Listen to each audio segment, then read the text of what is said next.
2023년 2월 14일 화요일 달코라 뉴스입니다. 그렉 에버 텍사스 주지사가 성전환 선수들이 대학교 스포츠에서 경쟁하는 걸 금지하는 법안이 이번 입법회기에 꼭 통과되길 원한다고 말했습니다. 지난 2년 동안 강력범죄가 감소했던 달라스시에서 다시 범죄 증가세가 보이고 있습니다.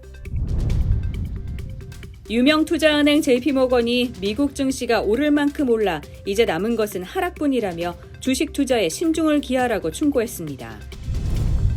튀르키예 시리아 지진 발생 9일째에도 기적 같은 구조 소식은 계속되고 있습니다.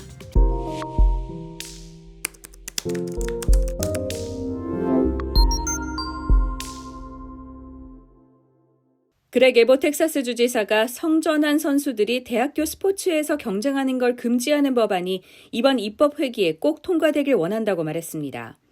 지난 11일 달라스에서 열린 영 아메리카스 파운데이션 모임에서 에버 주지사는 주의회가 성전환 대학 선수들이 출생 시 지정된 성별에 따라 경쟁하도록 요구하는 법안을 곧 통과시킬 것이라고 약속했습니다. 현재 2명의 공화당 주 의원들이 성전환 대학생 운동선수의 경기 참가를 제한하는 법안을 제출했습니다. 일반적으로 매 회기마다 수천 건의 법안이 제출되지만 에버 주지사의 이 같은 지지 발언으로 이 법안의 통과 가능성은 높아졌습니다. 앞서 에버 주지사는 2021년 고등학교 스포츠에서도 성전환 운동선수에 대한 유사한 제재를 가하는 법안에 서명한 바 있습니다. 지난 2년 동안 강력범죄가 감소했던 달라스시에서 다시 범죄 증가세가 보이고 있습니다. 달라스 경찰국의 제이슨 스코긴스 경령은 어제 열린 달라스 공공안전위원회 회의에서 지난 1월 살인사건이 9.52% 증가했고 이는 전년 동월 대비 살인 피해자가 2명이 더 많은 수치라고 했습니다. 또 살인뿐 아니라 가중폭행도 지난 1월에 전년 동월 대비 15% 가까이 늘었습니다. 달라스 경찰국은 실제 폭력사건 발생 건수는 줄었지만 2022년 1월에 비해 2023년 1월 피해자 수가 더 많았다고 설명했습니다. 에디 가르시아 달라스 경찰국장은 올해 1월의 경우 가중처벌 폭력사건과 살인사건 그리고 강도사건의 수가 5년 만에 가장 낮은 것으로 나타났지만 불행하게도 19명의 희생자가 난 총격사건 등 여러 건의 큰 사건들이 있었고 이로 인해 76명의 희생자가 발생했다고 설명했습니다. 유명 투자은행 JP모건이 미국 증시가 오를 만큼 올라 이제 남은 것은 하락뿐이라며 주식 투자에 신중을 기하라고 충고했습니다. JP모건은 어제 보고서를 내고 1분기에 미국 증시가 고점을 기록할 가능성이 크다고 전망했습니다.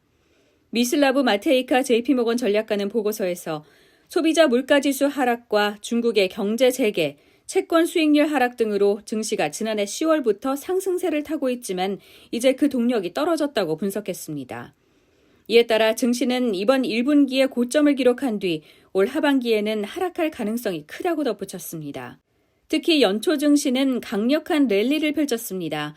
연준이 결국 긴축 기조를 완화하고 올해 하반기부터는 금리를 인하할 것이란 기대 때문이었는데 하지만 최근 고용지표가 시장의 예상을 3배 정도 상회하는 등 경제가 금리 인상에도 여전히 견조한 것으로 드러났습니다.